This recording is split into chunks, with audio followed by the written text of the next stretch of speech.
আপনাদের এই সমর্থনে বাংলার মানুষকে সারা বিশ্বের দরবারে এগিয়ে নিয়ে যাবে। দিল্লির বঞ্চনা, লাঞ্ছনা, অত্যাচার, অপমান, অসম্মান, মানুষের ভোটের যেভাবে 2 কোটি মানুষের ভোট কেটে দেওয়া হচ্ছে, মানুষের অধিকার কেড়ে নেওয়া হচ্ছে, তার বিরুদ্ধে রাস্তাই আমাদের রাস্তা দেখাবে।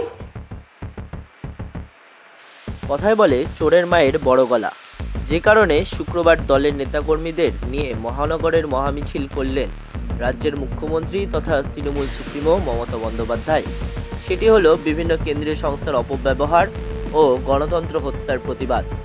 প্রশ্ন হলো, কবে হত্যা করা হলো গণতন্ত্রকে? বৃহস্পতিবারের বারবেলায়।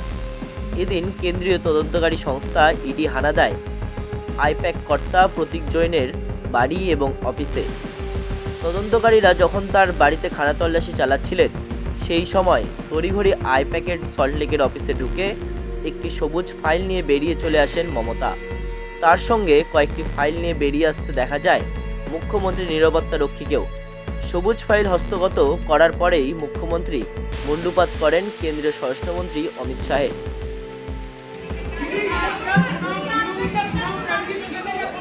चुनाव का स्ट्रैटेजी पूरा छीन के लिया, एक क्राइम है।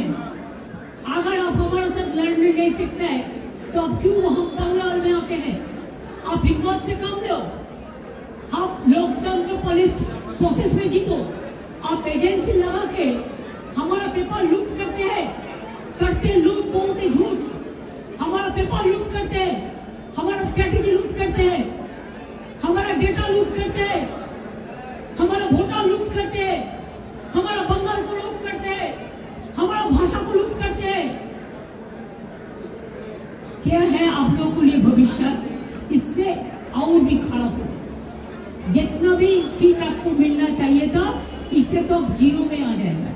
I am sorry mister Amit Shah and mister prime minister, is it the duty of the ED and Amit Shah, the नेस्टी home minister, the naughty home minister who cannot protect the country, and is taking away all my party documents?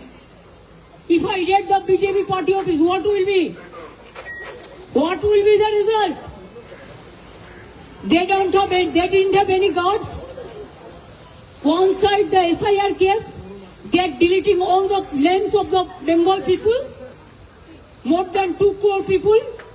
1.5 crore people are being called, 54 lakhs are being deleted without any asking their details. They are using WhatsApp only, and because of election they are collecting all my information of my party. देखो मैंने सब लेके आया, because I rang up Pratik, because he is the in charge of my party. ED অভিযানের আগেই আইপ্যাকের office থেকে যে সবুজ ফাইল নিয়ে এলেন মুখ্যমন্ত্রী, তাতে কি রয়েছে জানা নেই। যদিও মুখ্যমন্ত্রীর দাবি, এতে প্রার্থীদের নাম, ধাম, ভোটের প্ল্যান এইসবই আছে। विचार मिलेगा, विचार के लिए हम वेट कर रहे हैं, इंतजार कर रहे हैं, लेकिन आप तो सब सीमा उल्लंघन कर दिया।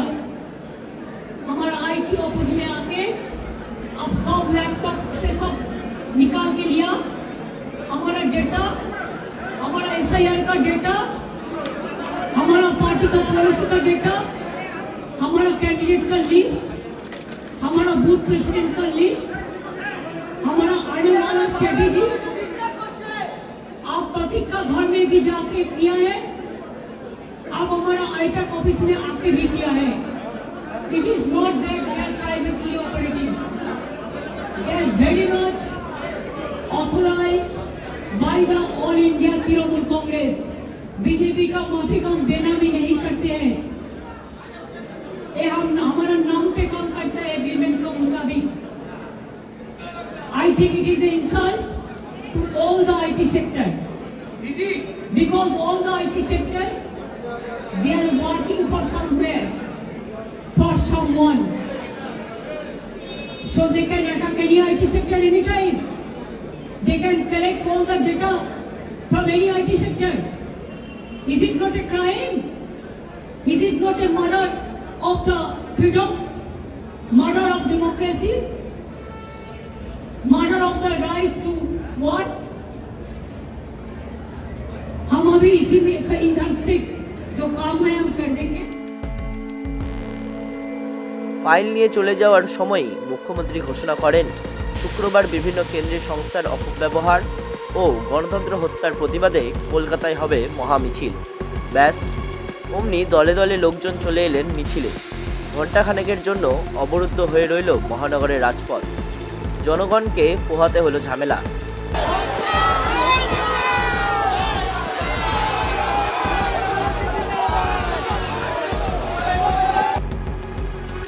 ইডির আধিকারিকদের তদন্তে বাধা দিয়ে মুখ্যমন্ত্রী যে সঠিক কাজ করেননি তা জানিয়ে দিয়েছেন রাজ্যের বিরোধী দলনেতা শুভেন্দু অধিকারী। তার মতে মুখ্যমন্ত্রীর এহেন আচরণ অসাংবিধানিক। আমি মুখ্যমন্ত্রী সিপি যাওয়াটাকে মনে করি অনৈতিক, অসাংবিধানিক। কেন্দ্রীয় সংস্থার তদন্তে সরাসরি বাধা দান মুখ্যমন্ত্রী এর আগেও করেছেন, রাজীব কুমারের বাড়িতে রেড হওয়ার সময়, এবং তিনি 5 ঘন্টা ধর্ণা দিয়েছেন নিজাম প্যালেসে আপনার যখন ফিরাদ হাকিম সহ বেশ কয়েকজনকে গ্রেপ্তার করেছিল। এটা মুখ্যমন্ত্রীর অভ্যাসের মধ্যে পড়ে, কিন্তু কেন্দ্রীয় তদন্তকারী সংস্থা তার যে সাংবিধানিক অধিকার আছে সেই অনুযায়ী যদি এই তৃতীয়বারেও এই মুখ্যমন্ত্রী এবং সিপির বিরুদ্ধে ব্যবস্থা না নেন তাহলে কিন্তু পশ্চিমবাংলায় ভুল বার্তা যাবে। চিটফান্ড কাণ্ডের তদন্তে নেমে পুলিশ কর্তা রাজীব কুমারের সরকারি বাসভবনে হানা দিয়েছিল কেন্দ্রীয় তদন্তকারী সংস্থা সিবিআই।